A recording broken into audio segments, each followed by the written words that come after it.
Thanks for joining us here on a Friday morning. Glad to have you with us, and I hope you're having a great Friday out there. I'm Marlon Bowling, your tour guide to the ag commodities, with help from Brian Hoops of Midwest Market Solutions. He is in Springfield, Missouri. Brian, that train of storms, my goodness, they keep following each other through Missouri and today into western Tennessee. All kinds of flood warnings everywhere, and it just seems like there's a narrow swath of people that are getting too much of a good thing, but they're not really sharing it with the eastern half of the Corn Belt. So what does that mean? Yeah, it's kind of a narrow band going through probably the driest areas of Missouri. That central area, they have not had hardly any rain all summer, and now they're getting 5 to 9 inches in one shot. So yeah, it's just amazing how it will probably work out to be an average rainfall year, but certainly anything but that for those guys. But it will help out the hay crop and some late planted soybeans, but probably a little too late for the early planted corn. They're really going to struggle with yields this year. We haven't received much of anything, just a lot of heat this week, but it is starting to rain a little bit this morning. Well, Suzanne was pointing out a couple of moments ago about Ukraine attacking a Russian shipping port now overnight, and that seemed to kind of elevate the grain trade, or was there more to it? Yeah, we've heard a lot of stories, and the market really seemed to become desensitized to Russia attacking the Ukraine because the U.S. has really not benefited from that in the form of any export business. But overnight, Ukraine had a drone strike against a Russian export facility. And so I think the trade is now looking at this as, Russia has been filling the void left by Ukraine.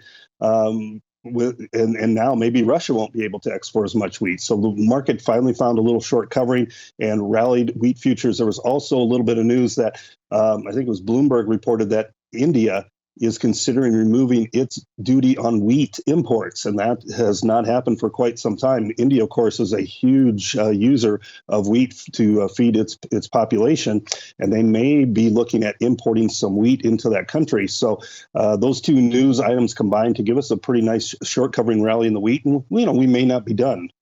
We may see a little bit more short covering going into what looks to be kind of a volatile political weekend with the Ukraine strikes. So there's maybe some people who don't want to press the short side of wheat, and that should help us in the corn and soybeans. It did overnight.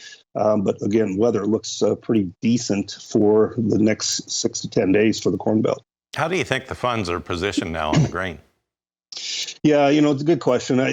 They covered a lot of short positions a couple weeks ago. We'll get new information this afternoon. I think they're pressing back to the short side, especially in wheat, Chicago wheat, and in corn. They're really pushing those markets to the short side. The soybeans, I don't know that they're really trying to get aggressively short. They covered a lot of long positions last week. Probably maybe a net position was slightly long in that. Kind of depends if you're using futures or futures and options only. Do you think that'll change ahead of the WASDE report coming up? Yeah, so we're required to submit our estimates for those news wires here by Monday. So we'll be kind of gathering information today and submitting them. News wires should come out probably by Tuesday or so for a week from today's WASDE report. Informa, the old Informa group, is out there at 176, down a bushel on corn. They're at 51 bushels on soybeans. That'd be down about a bushel from last month's WASDE's numbers. FC Stone survey had corn yields virtually unchanged at 177, but soybean yields down at 50.5.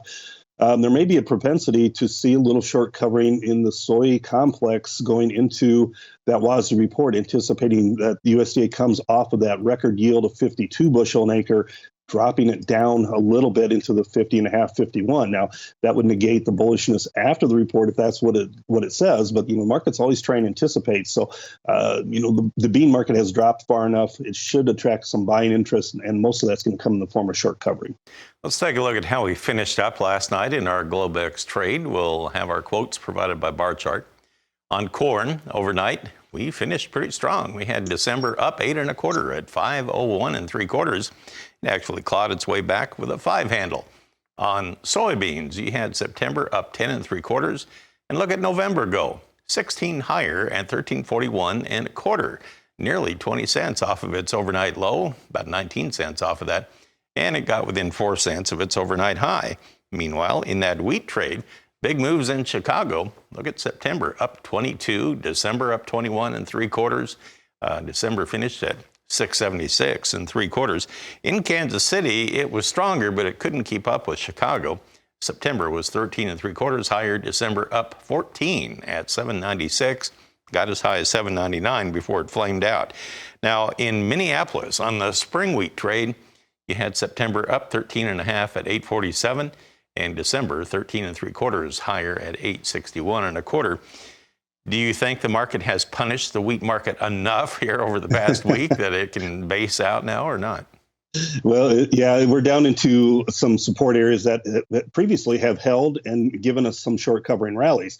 I think we're probably at that point here again that, yes, we punished the the bulls long enough. We're probably going to see some sort of a bounce here in wheat. Of course, once again, rallies are selling opportunities in that wheat market. There is not enough fundamental support underneath this market. The exports are just not there this year, and supplies look to be adequate enough to cap any type of rallies that we see. So supply rallies like we're seeing, short covering rallies, those are definitely selling opportunities. Interesting.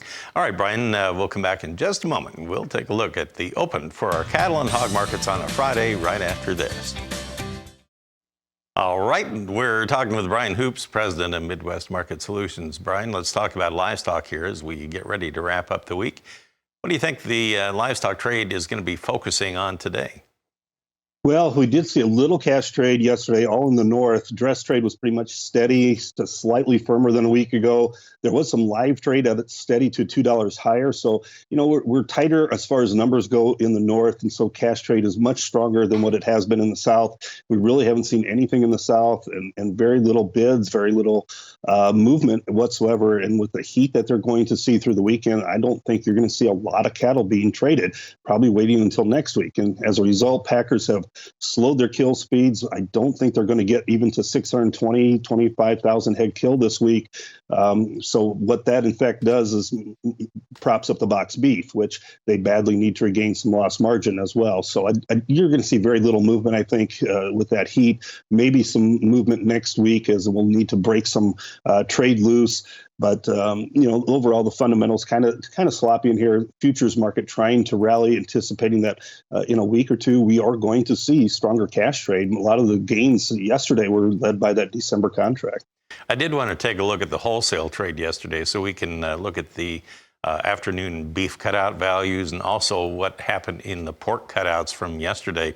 On the beef side, we were mixed. We had choice cuts down $1.17, but selects were up 84, so it was kind of a trade-off there. Look at the pork cutouts yesterday. I'm fascinated by the elevation of the price on the belly market. Holy moly, $237.59 on the bellies. They were up $22.31 just yesterday, and some are saying that this is all because of Prop 12. Is that true? It could be. I think that's a theory, and I kind of agree with that theory. We've seen a real volatility in the cutout values. The hog cutouts were down sharply a couple days ago, up sharply yesterday. Should give us a little bit of a reprieve from that heavy selling that we saw yesterday. A lot of this hog market traded technically. We failed at resistance, and we have traded lower, gapping lower, and really selling off yesterday. But maybe we've overdone it with that cutout jumping as much as it did. So I would expect cattle and hogs to be a little firmer on the opening this morning. All right, let's look at how we finished, just for a point of reference. And on the live cattle trade yesterday, our quotes from bar chart show we were higher across the board, but mostly in the deferreds. You had October up 80 cents on the close. On the feeders yesterday, we had September up $1.55, so it was a very strong close there all across the board. Lean hogs finished down 282 on October at 82.05. We'll see if they can regroup today. All right, Brian, thank you for all the help. Brian Hoops of Midwest Market Solutions. Have a good weekend. Suzanne, that's a look at how we're going to open up now.